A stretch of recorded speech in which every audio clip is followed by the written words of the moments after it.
you. Thank you. Great. So please put in the chat what are your questions? What are the things you're curious about? And we'll see throughout the session how we can address all of those points.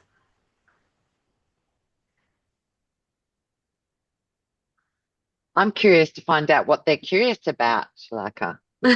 Yeah, me too. Being in the main room gives such a FOMO. Yes, that's right. We didn't get to hear all the wonderful conversations that you had. So, um, uh, past winners, criteria and interest of the judges. We'll definitely cover all those three things. So we'll point you towards some case studies. We'll go through the criteria and we'll also show you what the judges look for when they're scoring the criteria. More about the criteria.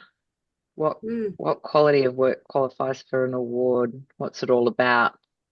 There is some confusion. Oh, good. Hopefully we can give you some information, then you can let us know whether we've helped with the confusion or made it worse. But yep, that's great. They're all things that we'll cover.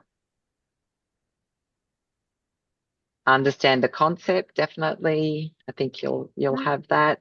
Some of you may have been at the Session Lab Facilitation Impact Awards survey launch earlier in the week. And Anita, I know I had a conversation with you there.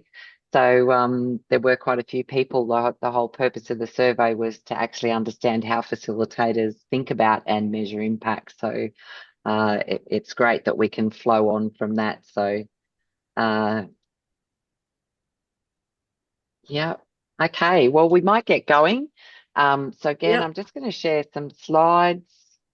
Um, uh, if I can remember which order to do what in. Just so here we go.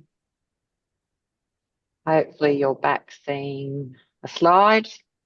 So Yes. just awesome. So just a little bit about the awards. So the International Association of Facilitators holds the awards to honour organisations that have achieved a positive measurable impact using facilitation. And the important point here is that the awards are for organisations that have used and benefited from facilitation. They're not awards for individual facilitators. So the organisation is nominated and the facilitators who worked with the organisation are included in the nomination, but there has to be an organisation that used facilitation, is a key point. And it's Eligibility, the client, it's the user organization we are referring to, right? Not the correct. organization of the facilitators. Yeah. So sometimes the facilitators might be an internal facilitator or they might be an external facilitator, but it's not for facilitators on their own. To say I did a fantastic job, it's the client that I worked with that needs to nominate. Um, Eligibility, the organisation must be a recognised entity in the laws of its country. So that basically just means that, four people couldn't just get together and nominate. There has to be an organisation that is some form of legal or recognised entity. It could be an association, could be a company, could be a not-for-profit organisation, but it does need to be an organisation, not an individual. At least one facilitated event must have been held within 36 months.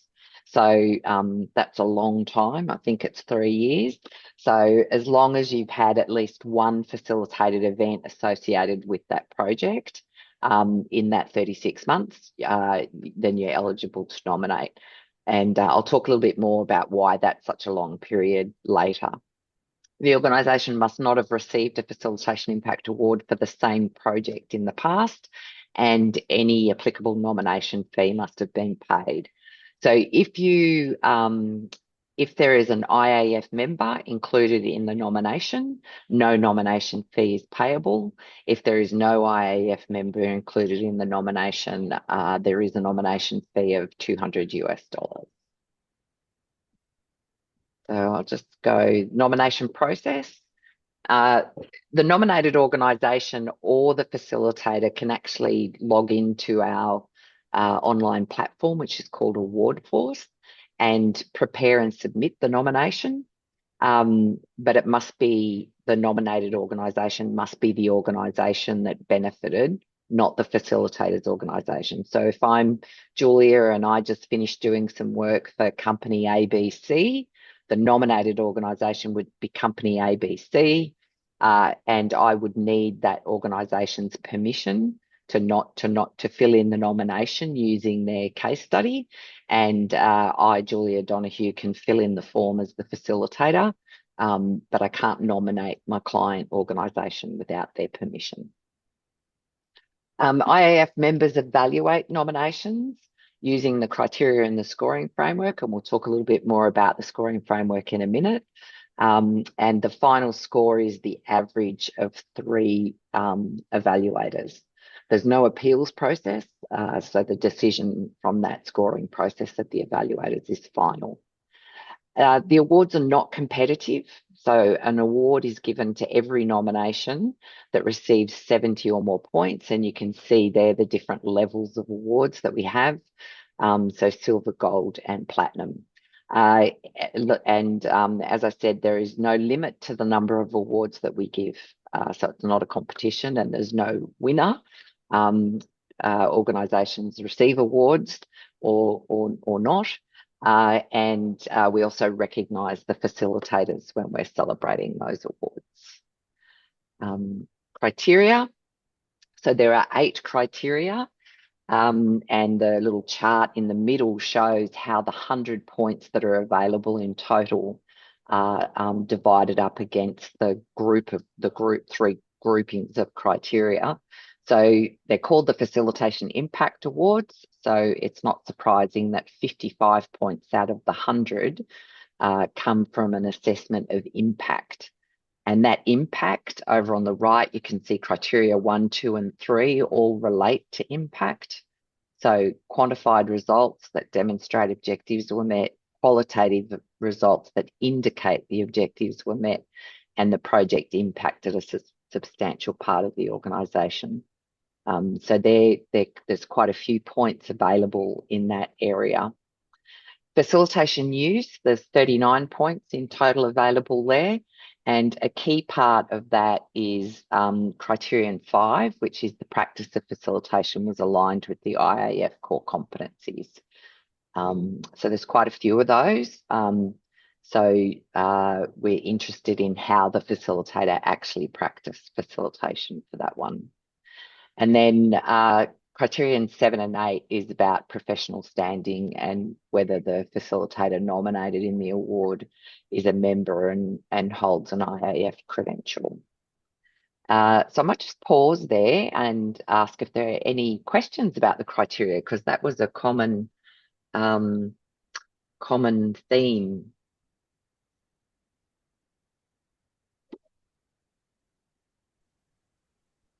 Oh, can I come in?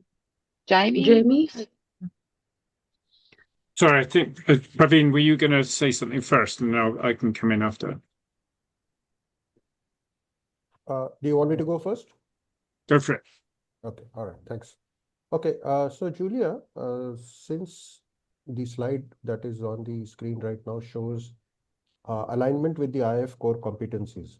Now, that's probably an area that the client organization may not be too clued in on for obvious reasons.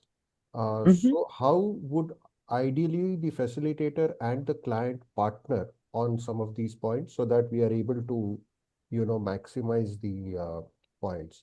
Because this is going to be a joint effort, but I suspect a lot of the IAF related parts, the organization may be weak on. Yeah, so that's an excellent point. So the organisation or the facilitator can sit at Award Force and put the material in and lodge the nomination. But when you come to criterion 5, the response to criterion 5 has to be written by the facilitator, because it's only the facilitator that would understand, the richness of how they practice facilitation. But the rest of the material, and particularly around the objective and the results, the client organisation it needs to, be involved in crafting that content because it's about their organisation. So it usually is a joint effort between the facilitator and the organisation, but we don't mind who actually, puts the information into the system. Does that help? Yeah, that certainly helps. And just one question to add on. Is there a presentation process that is then done? And is there a kind of where we need to defend it or something like that? No. So another good point is that the evaluators only use the information that you provide in the nomination. So that's why one of our tips is that it's really important to tell a very clear and concise story about the project, because the evaluators use what's written in your nomination. There's no presentation. It's just based on the written nomination. Yeah, there is no presentation, there is no interview, there is no messaging back and forth between the evaluators and the nominees. Also, the nominations are anonymous. So the evaluators don't know, they know the name of the organization, but they don't know the facilitators. That's correct. Yeah. Does that help there? Yes, thanks a lot. Thank you very much. Great. Thank you for some great questions. Jamie. Thank you. Yeah. So one example I'm thinking about is where, just to sort of ground my question, is where we have worked for an association that has then members, and we work with the members, but the project has been in partnership with the association. So obviously you've got association headquarters, but the real impact has been at the level of the membership organizations that have benefited from training and facilitation, in training all related to facilitation and facilitation of projects. Is that sort of too messy a sort of context to think about? Or, does it really need to, is it better to sort of think one discrete organization working just with that organization rather than sort of, that kind of more dispersed impact across organizations through an association? As long as you can show a connection between, the head organisation, it had a purpose, it had an objective to see some change or some shift, and that involved working with these other associations, that's fine to do that, because I assume there's some connection between them, like they're yes. Yeah, that's fine, Jamie. Yeah, thank absolutely. You. That's great. Yeah. Okay. Anything else on criteria? I'm just having a quick look at the chat. Is there anything in there about criteria? We have two more hands up, Julia. Anita and okay. Wanda. Sorry. Yep. Yeah. Anita? Yes. Two questions, Julia. Number one, on criterion 5, which is the alignment with the core competencies. I was trying to fill up the form for the project that I would like to nominate, and I struggled with competency E and F.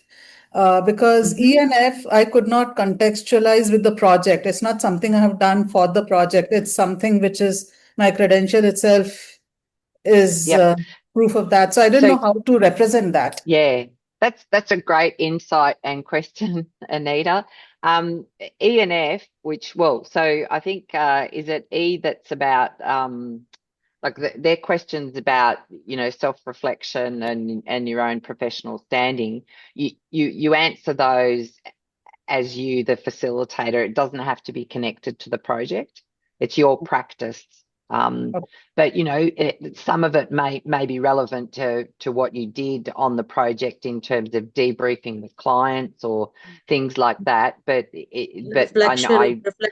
reflection, those types on the actual assignment.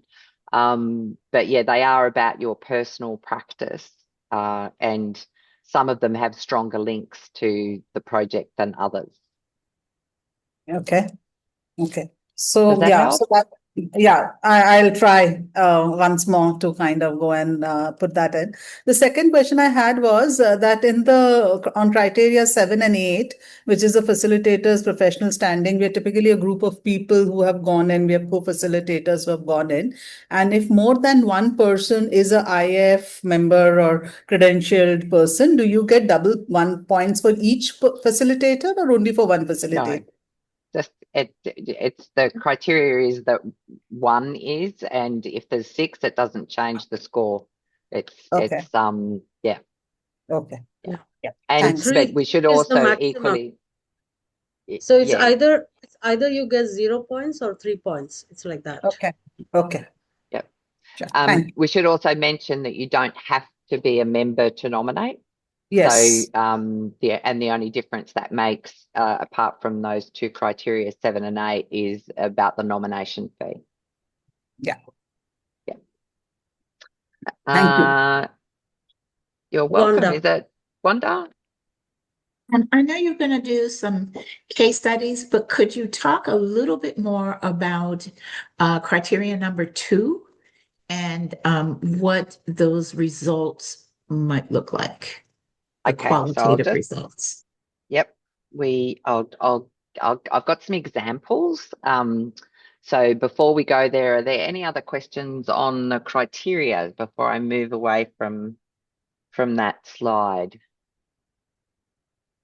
No, we can always None come in the back chat. to it.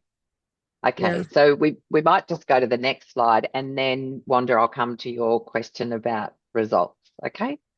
So our first tip is to read the instructions and provide the requested information.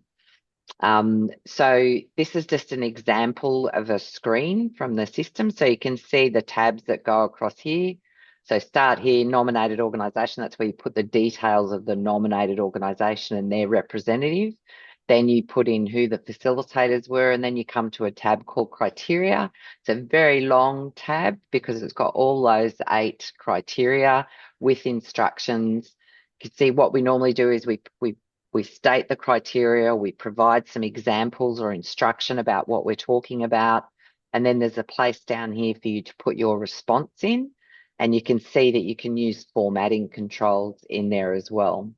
Sitting next to that is the scoring framework, and so these points, so this criteria is worth 25 points out of 100, and this is the guidance that we're giving the evaluators. So if no quantified results are provided, and we'll talk about what we mean by quantified results in a minute, but if none are provided, the evaluators give you 0 points. Okay, it's quite clear. And then there are different ranges here that they use, because we recognize that, you know, sometimes you might have an objective and you might have got closer to it, but you might not have totally got there. So there is a graduated scoring point there. So the evaluators can only use the information that you put here in this response to score, and they'll use this. So when you're writing your responses, it's always good to check that you've done, you know, everything that was in the instructions, and that you've thought about how you write your response based on the scoring framework. So to the next tip, which gets us closer to results, the first thing you need to do is provide a concise, measurable objective that describes the impact the organisation wanted to achieve. So what we're interested in here is we know that facilitators and clients agree, you know, objectives or outcomes for a workshop or an event, and they're very important because that's what the facilitator needs to deliver. But for the Facilitation Impact Awards, we're interested in understanding what was the impact of that event. So if the client says, you know, I want to run these workshops because I want people to have a say, and I want it to be a safe environment, and, you know, everybody to participate and be heard. If you're interested in going for a Facilitation Impact Award, the next question for the client is, well, why do you want to do that? What impact are you hoping to achieve for your organisation if everyone comes to this workshop and they are heard and the workshop's a success? So we're looking for the next step of what's the outcome that the organisation is trying to achieve, and that's what you need to describe in the objective. So and this is a case of where less is more. So the shorter and sharper you can write your objective, the easier it is for the evaluators to actually assess whether it's been met or not from the measures.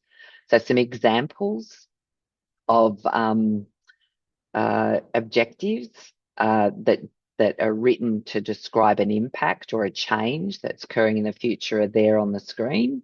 And so that's what we're looking for as the objective.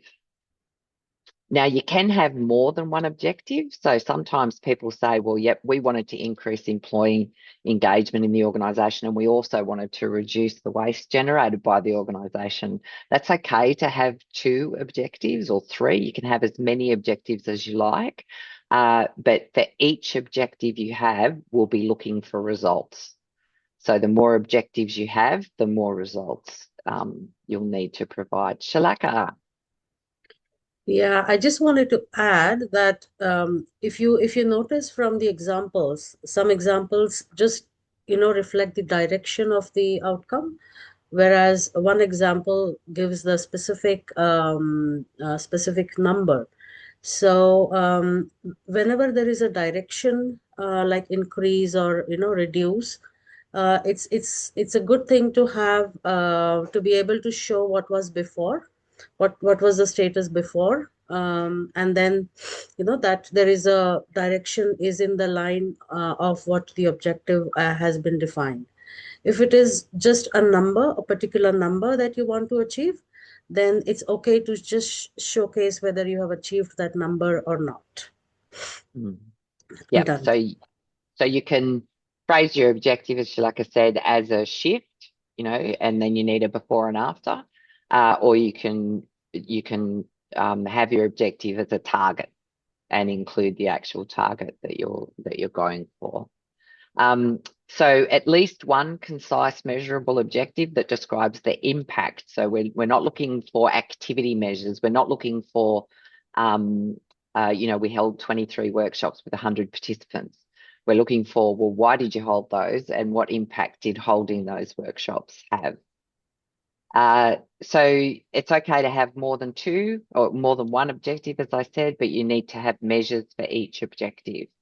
And please don't write objectives. In a minute, we'll see that we do ask for quantitative results and quantified results. Please don't write separate objectives for those.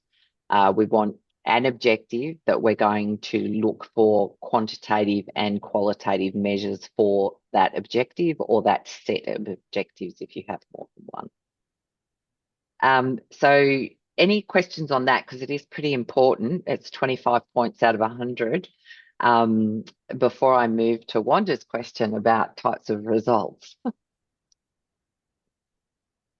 All good? We can always come back if we need to. So tip number 3 is provide quantitative and qualitative results for each objective. So quantified results are measured results of the impact achieved. So for example, for that first objective we had about increasing employee engagement, there's an example there of the type of measure that you could use. So employee engagement as measured by our Great Place to Work survey increased from 58% in 2020 to 83% in 2023. So you can see the impact that occurred. As Shalaka said, it was directional, and there's a before and an after measurement. An important point here is that sometimes projects are about reaching a consensus. So somebody wants to hold a workshop to reach a consensus, or they want to hold a workshop to agree a plan for going forward, or the purpose is to grow capability in facilitation, to train facilitators in facilitation. If your objective is any of those 3 things, it's important that your results show the impact of those things. So, it's fantastic that facilitation, for example, helps people to reach a consensus. But again, the question that we're sort of challenging organisations to answer is, well, why do you want to reach a consensus? What's the impact of reaching a consensus? What changes as a result of reaching a consensus? So we're just sort of looking for that extra layer of thinking about the objective as to, well, what are the advantages or the benefits that the organisation has achieved from reaching that consensus. Now, we know that's hard. It is difficult and it takes time and cost, to measure objectives at that level. So there is 25 points for those quantified or measured results, but there's also 15 points available for what we call qualitative results. So qualitative results are things people say based on their experience or observation. Now, it's important that what we're looking for here is comments that, again, indicate that the objectives were met. So, for example, in this one, if the project was about increasing employee engagement, what we're interested in is like the testimonials from the people who've been impacted. So in this example, it's, an employee who's made a comment about how they feel, communication's improved and I feel like I'm part of the team. And then when you include these qualitative results, we like you to say, well, who was the stakeholder, so just so that we can understand the perspective that they're coming from. So there don't need to be any measures, but the statements need to relate to the objectives, as stated. Again, if you have one objective, it might be lots of different perspectives on that one objective. It could be from a customer, it could be from a staff member, it could be from the CEO, or doesn't sort of matter where it comes from. But it's important that it's about the objective, and if there's more than one objective, then we'll be looking for at least one comment from somebody for each objective. So not everybody has to comment on all the objectives, but we would be looking for some indication from at least one person for each objective. So I might just pause there to see whether there are any questions. And Wanda, if I may just that help? It does. And it's not for a lack of clear explanation. I'm just kind of thinking about this organization that I want to nominate, and there are parts where it was just pure facilitation, and then there's a project that it's a huge impact, and it's about training facilitators. And if the two aren't directly linked, could you put it in there as two different objectives? Sorry, just tell me a little bit more. Okay, so the portion that is like pure facilitation, me doing my IAF thing, has more to do with workforce standards and shoring those up and revising them. And then there's a segment underneath that that involves training facilitators. So the outcome or the objective for the pure facilitation is not directly related, but it's connected to the training part, if that makes any sense. So they're training facilitators, but they're training them necessarily on workforce stuff. But they have trained facilitators for a specific, they're doing professional learning communities.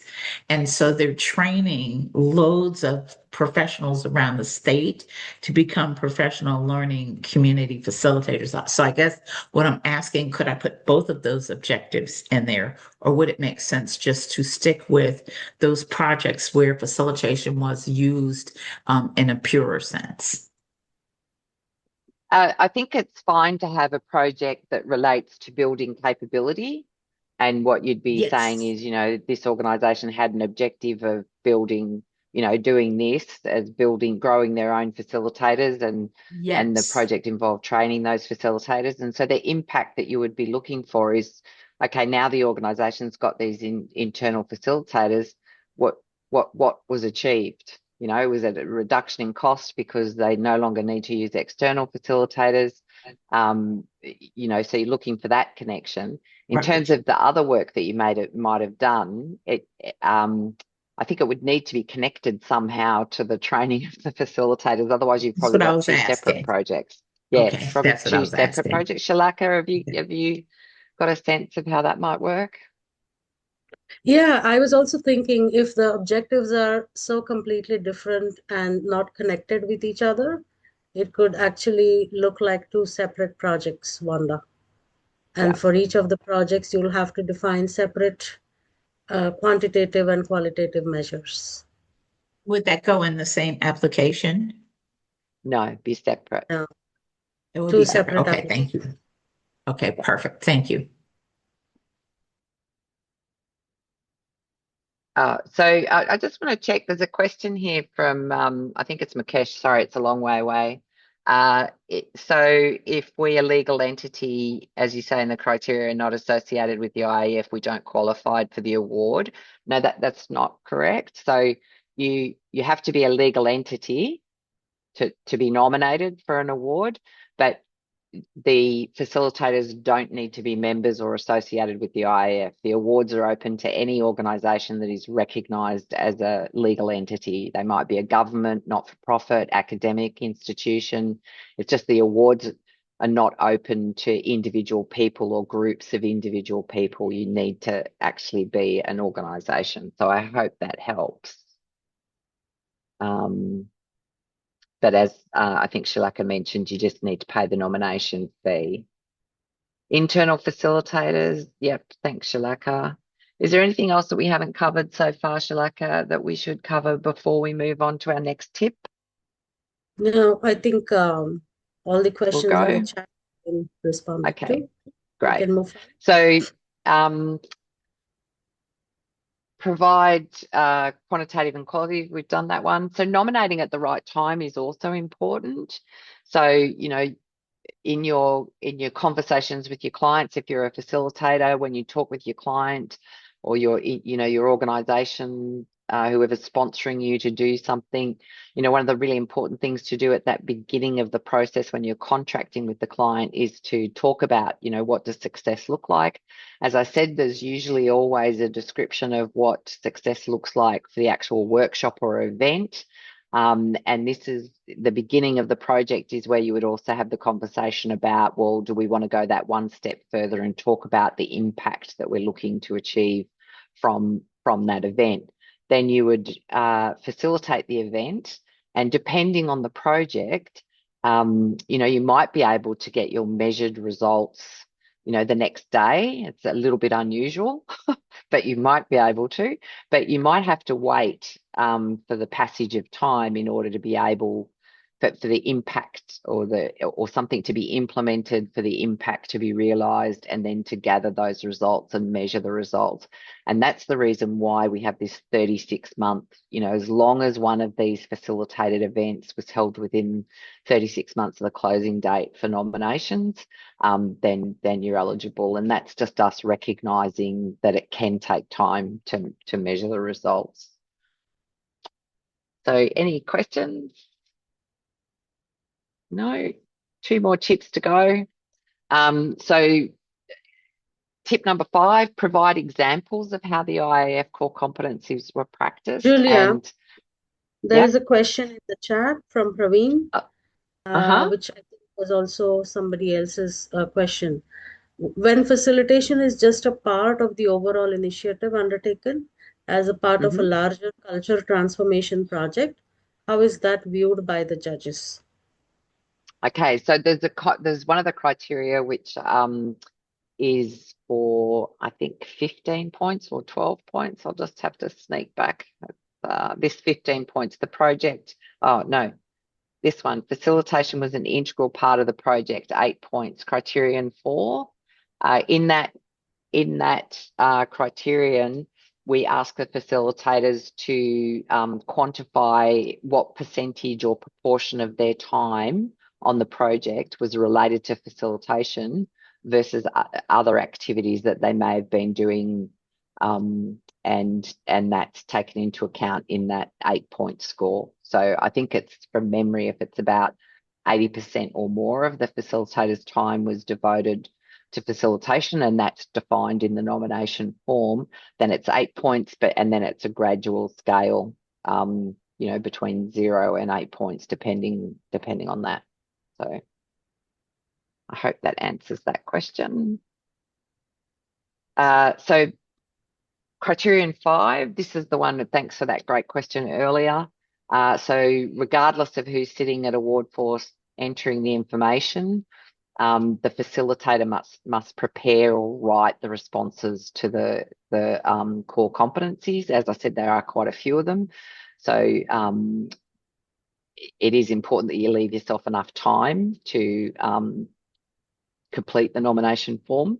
What we have there is two examples of the competencies. So competency A1 is develop working partnerships, and competency B1 is select clear methods and processes. And there are just two examples there. So what we mean by provide examples, what we're actually interested in here is the facilitator explaining how they practice facilitation against these competencies. So for A1, the facilitator developed a working partnership with the client by examples of what they did to develop that relationship. And you don't need to cover everything, like it's an example, just to sort of provide evidence of how you practice facilitation.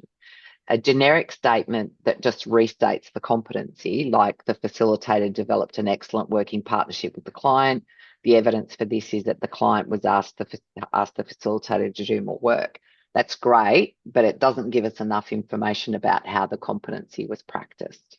And then there's a similar example for B1, which is, call out the methods that were used and, what it was why you decided to use those methods for this particular group, rather than a generic statement that just says a variety of methods were used. We're actually interested in understanding the thought process that the facilitator went through to choose the methods. Anything else before we go to the last one? And then we'll take some questions. I just want to add that just keep in mind that what evaluators are looking for is really evidence of behaviors. So any examples that you can provide will help the evaluators understand if the competency was demonstrated. Correct. And then the last tip is tell a complete, clear and concise story. So this is a challenge, and I think, somebody famous once said, if I had more time, I would have written a shorter letter. It actually takes more time and energy to write short, concise things that covers everything that you want to say. So most of the people that we talk to who've received awards say that they didn't underestimate how much time it would take them to prepare their nomination. So they worked with their client, they drafted it, and then often what they do is let it sit for a couple of days and then come back and look at it and edit it. So it's really important how you tell that story. As I said, it's really important that you provide all the information that we request in the form, but you have to do that in a really concise way. So it is a bit of a challenge. For the facilitator competencies, you don't need to cover everything you did, and you could have an example under one competency and use a different example under another competency as well. So you can scatter your examples through the competencies. It's always a good idea to ask someone to read your nomination to make sure it's clear and that you're not underselling your story. You'll probably get very close to the content, and you might be making some assumptions about what the evaluator or the reader understands. So asking someone to read it for you is a great idea. The only thing there is you can't ask someone who's an evaluator. So if they're an IAF member and you're going to ask someone to read your nomination, just check first that they're not an IAF evaluator, because under our governance policy, they can't read it for you. So I might just pause there and check any questions people might have. that we haven't covered? Shalaka, how are we going? I think quite well. People, some people had to leave, but I think they were there for most of the presentation and tips. And Wanda has raised her hand. Yes, so for the examples for the competencies, do you need an example for each for each? Yes, so you have A, and then there's several under that. Do you need one for each of those? Do you need one for A, 1, 2, 3? Yes. Okay. And the form is structured that way. So when you Okay, get to the perfect. nomination form, the nomination Okay. form will say, provide examples for each of these competencies, and it'll go A1, Okay, got A2, it. A3. Then it'll go Okay, B1, perfect. B2. Then it'll go C1, 2, Okay. 3, 4. Mm. It's Yeah. almost like getting recertified. Well, it's exactly right, Wanda. It's demonstrating at the same level that you would to receive a certification from the IAF. So yeah. Yeah. So the And what I also wanted to call out is there could be something, for example, in the way the invitation was sent out to the participants. Okay, if that is something that is given as an evidence to one sub competency, it could also be an evidence for another sub competency. So it is possible to for one behavior or one set of evidences to be demonstrating more than one sub competencies. But what Julia said is under one competency, for the sub competencies, it will be good to have a variety of evidences. I don't know whether it makes sense. yeah. So I think the point there is because there are word limits, the system will stop you when you hit the word limit. Develop good working relationship with your client. Well, what were the key things you do? You don't need to say on Monday at 6 o'clock we did this. It's like broadly, what were the things that you did to develop the relationship with the client and maintain the relationship with the client? There were a few people who were interested in case studies, Shalaka, so I might just, but feel free to ask a question while I just again navigate to another part of my world with my tech skills. And I'll just, hang on, just have to get rid of these things.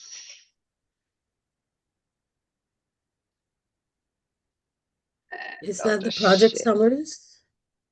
Yeah, so when you come to the International Association of Facilitators, can you see the website? Is that what's there now? Yeah, we can see the website page. Okay. So this is the International Association of Facilitators website, and we're here at. I've included this link in these notes, which we'll maybe put in the chat, Shalaka. That would be great. And so this is the under news and events. Here under news and events, IAF news upcoming events. Then you can see Facilitation Impact Awards, and this is where you'll go. So there's a bit of information about the awards. There's a video of the nomination process, which we've sort of talked about today. Nominations are open. You click on here if you want to start your nomination. It will take you to our Award Force platform. This is the information session that you're in now.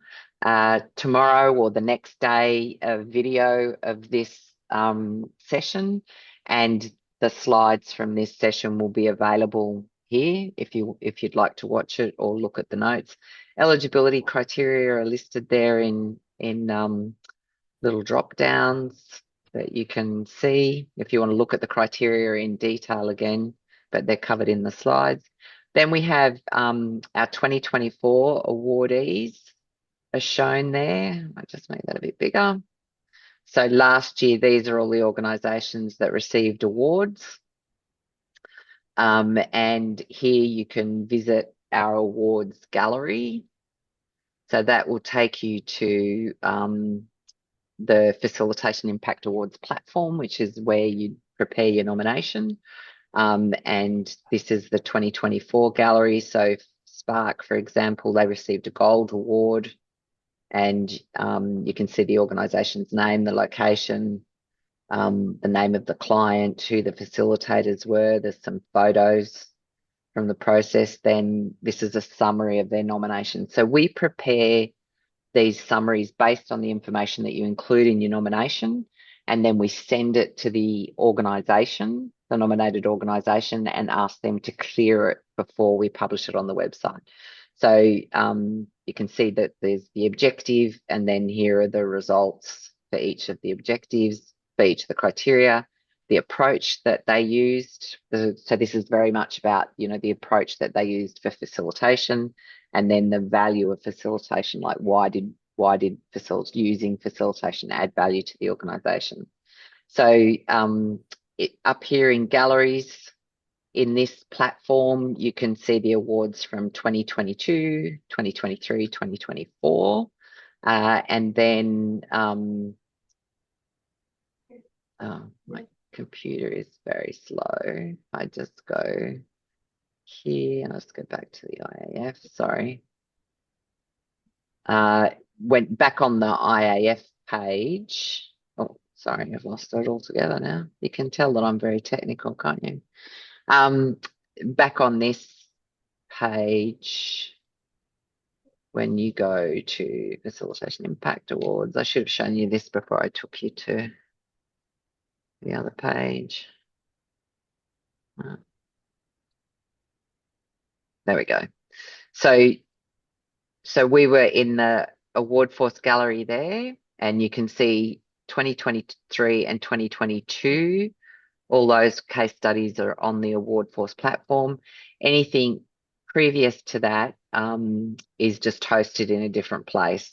So it'll look different. So these are the awards from 2020, and it's the same sort of information, but slightly different format. So they're there as well. One thing I just will mention is we did do a fairly significant review of the criteria in 2017. So case studies before then will have used slightly different criteria. The awards started in 2013, but they were the awards for the Americas. And then I think in 2014 or 2015, they were opened up to become global awards. So you will notice in 2013 and 14, they were very North America, South America centric, and then they went global. So I think that's all I have. Are there any questions that we haven't answered, or any other questions that people have?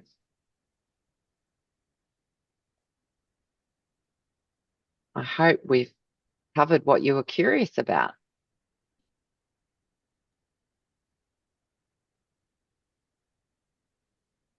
All good? Yeah, I have one more question. Sure. As you can see, I'm seriously considering doing this, right? So the organization that I'm thinking about, I've had a working relationship with them since 2015.